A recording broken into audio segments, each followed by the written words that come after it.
and the power of peace will start with us. And so my little story is about a small group of women who joined with ICAN. And you all know that ICAN stands for the International Campaign to Abolish Nuclear Weapons. And there have been many, many campaigns since Hiroshima and Nagasaki for the abolition of nuclear weapons. But this one is the most effective, the actual abolition. And for countries to actually be accepted as having signed and ratified, they have to agree not to warehouse or allow transport through their countries or maintain or anything. And that seems to me one of the problems is that in Europe, the US bases have all got nuclear weapons that are facing Russia. But anyway, back to us.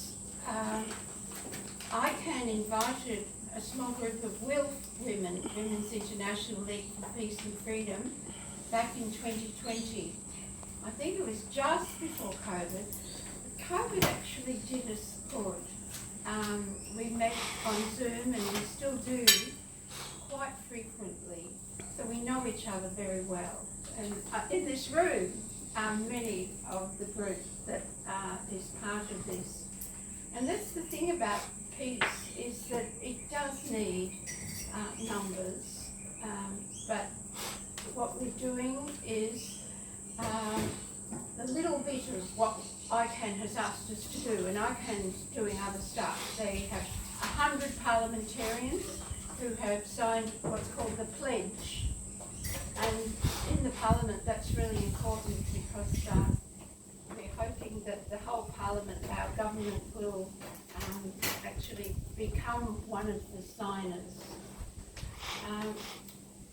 And ICAN also researches banks and superannuation funds to see where the investment's going in nuclear weapons. And you'd be amazed when you heard the superannuation results. There's about 160 superannuation companies in Australia, all but 6, one of them's mine, are supporting the proliferation of nuclear weapons. And that was the case. I looked up all the banks, and our big 4 plus Macquarie are all supporting nuclear weapons. So we're on the other side, which is really lovely. So what we learned was that if we could influence local governments around Australia, that would then give an impetus to the government.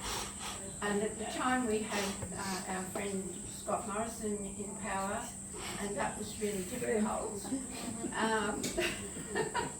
But it made us, I suppose, a bit more determined to work hard. So another WILF member and I decided we would go, first of all, we started just writing to all the councils and ringing them up. The assistants to all the mayors are very wonderful women, I'm sure, but they have a great way of not letting anyone get access to their bosses.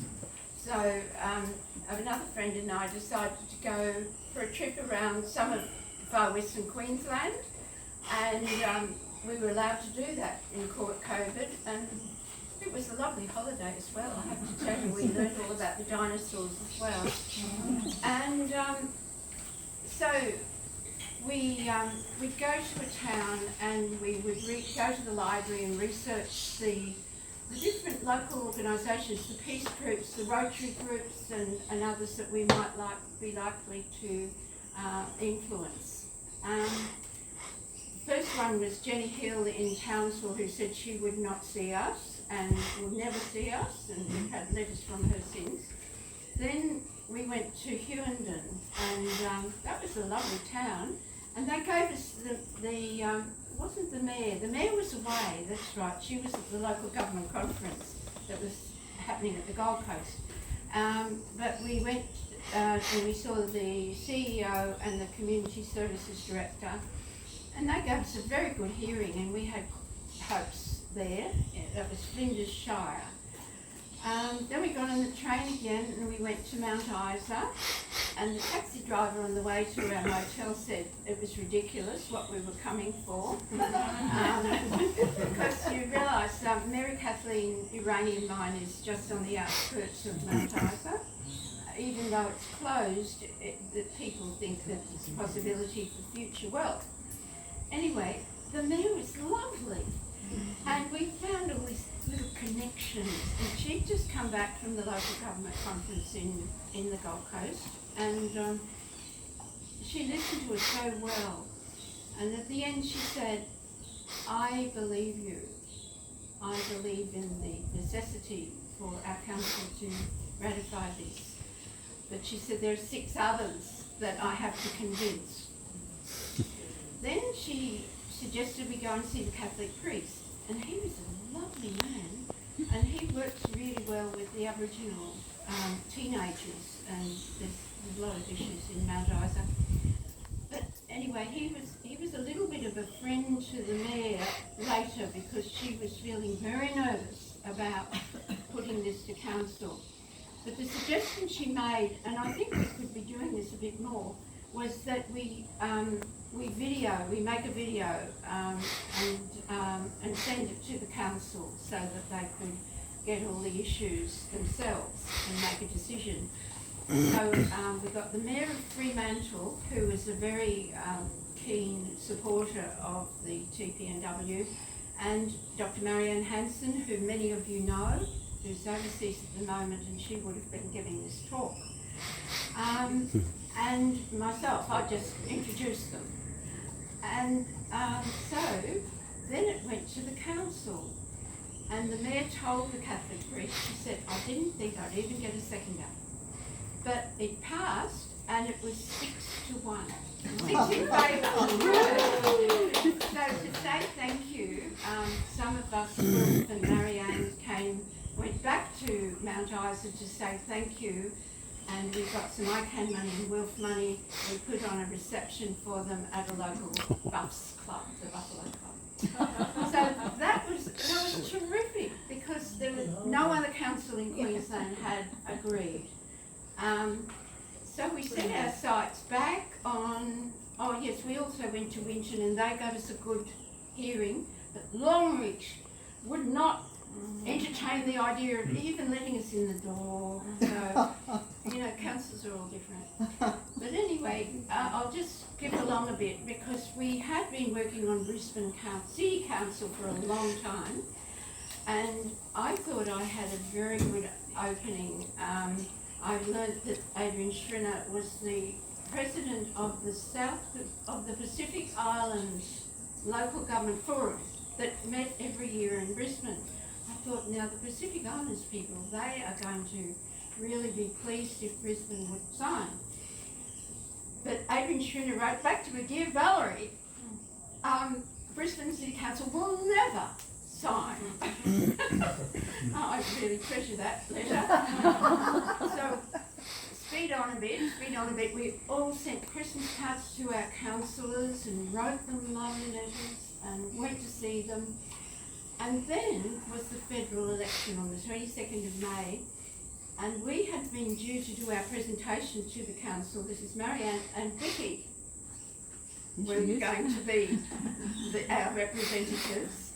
And so it got put off a couple of times, and that was the most fantastic thing, because the 22nd we had a new government, and this was, I think, the 29th of May. And we had the presentation, and we were just sitting there in the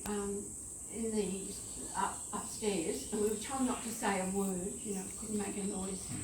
And the mayor announced there will be no vote. The Brisbane City Council agrees to sign and ratify. And we went trying not to say anything, but we were It was so extraordinary. And that's the sort of fight that you have. And the next one was going to be Ipswich, and then it got put off, and now we're going to see them in April. So I'll just mention that another member on the Tablelands is doing some really good work. She's done her presentation to the council, and then another, Therese McCabe in Livingstonshire, which is it's all the Talisman Sabre happens, blah blah blah, and we're trying to influence them. So if you've got ways to your own councils that you could suggest to any of us that are here today, there's about 6 of us I think, please tell us and we will go on trying, because even though Labor has said in 2 of its annual conferences, and also Albanese has said at another conference that I was at, that they will ratify, but they're scaredy cats. So we just got to keep going. Thank you everybody. Thank you. Thank you very much, Valerie. That's useful for us to hear the story. I think it's appropriate at this stage if we run around the room very briefly advising who we are, our organisation, and then we'll move on to organisation discussions. Shall we start with me or end with me? Let's start with me. I'm Laurie Todd.